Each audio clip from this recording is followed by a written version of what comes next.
कि हम लोगों का चैप्टर हीरोन का सूत्र के बारे में कुछ जानकारी देने वाला हूँ, क्योंकि अब कुछ दिनों के बाद न्यू बैच यानी क्लास 10 और क्लास 9 का भी स्टार्ट होने वाला है। इसलिए कुछ बेसिक वो उसका जो है इन्फॉर्मेशन देना चाहिए बच्चों को, क्या है कि आगे में भी क्षेत्र मिति है, क्लास 10 में भी क्षेत्र मिति का वो क्वेश्चन आता है, इसलिए हीरोन का सूत्र दे रखा है यहाँ पे। हीरोन का सूत्र समझने के लिए हम लोगों को क्षेत्र मिति के बारे में समझना पड़ेगा। क्षेत्र मिति अब क्या होती है, तो क्षेत्र मिति का इंग्लिश जो होता है, इंग्लिश ट्रांसलेट जिसको उसको जो करते हैं तो मेंसुरेशन आता है। मेंसुरेशन शब्द जो है यूनान के शब्द मेंसुरेशिया से बना है। मेंसुरेशन शब्द जो है यूनानी शब्द मेंसुरेशिया से बना है, जिसका हिंदी तात्पर्य, हिंदी अर्थ होता है क्षेत्र मिति। क्षेत्र मिति मतलब किसी भी क्षेत्र के उसके एरिया को मापना, किसी भी क्षेत्र को मापने की प्रक्रिया को ही हम लोग क्षेत्र मिति बोलते हैं।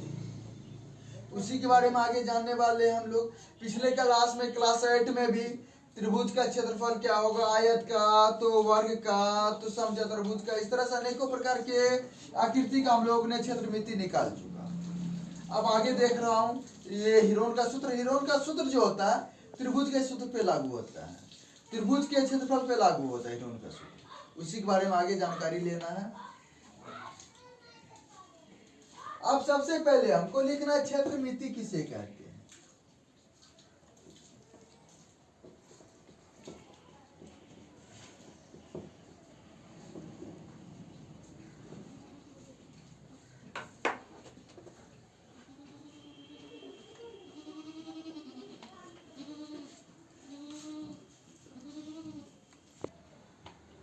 कर लिया है।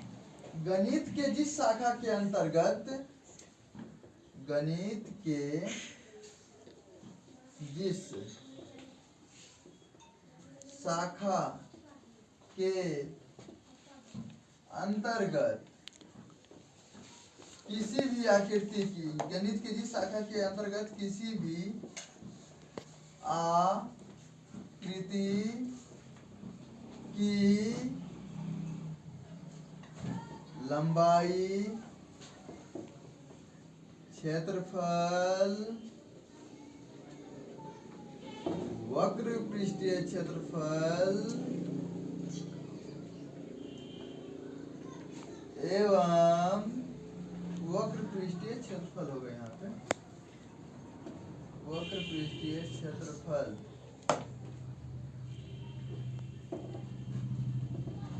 एवं आयतन के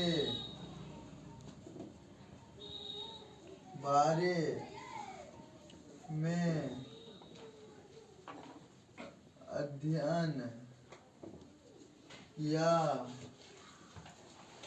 जाता है, अध्ययन किया जाता है, उसे क्षेत्र मिति कहते हैं।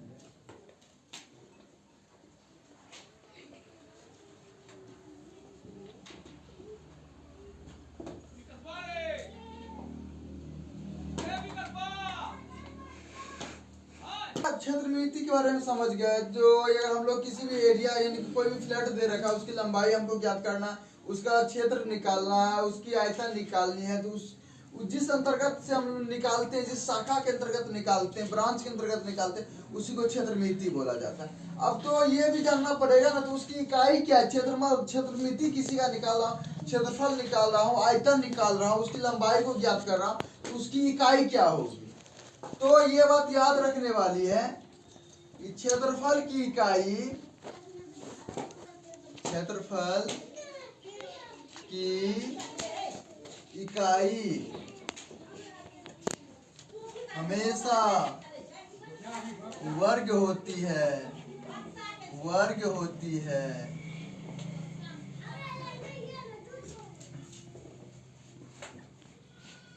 उसके बाद आयतन की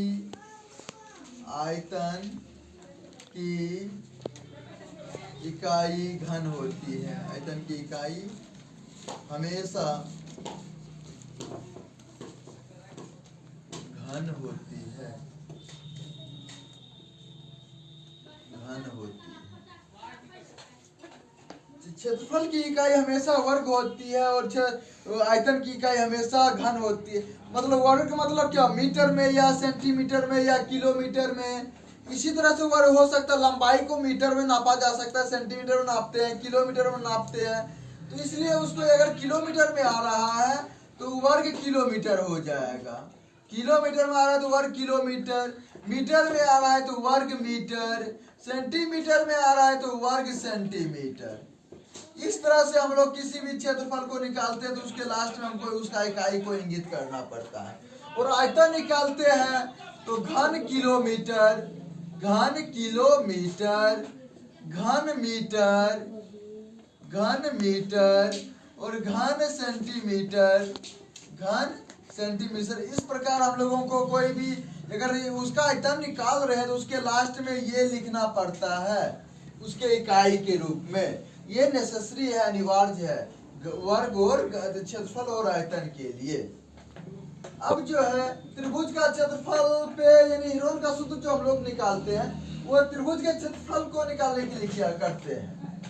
और हीरोन का सूत्र जो होता है विषम बाहु त्रिभुज के लिए लागू होता है। कौन सा त्रिभुज के लिए, विषम बाहु, जिसकी कोई भी भुजा आपस में बराबर नहीं होती है।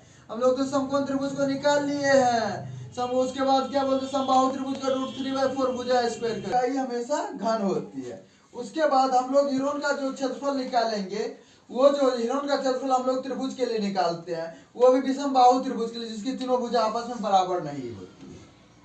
सबसे पहले त्रिभुज का क्षेत्रफल हम लोग जान लेते हैं। आज थोड़ा सा ही क्लास रहेगी, इसके बाद कल बताया जाएगा इसके बारे में। त्रिभुज का क्षेत्रफल जान ले।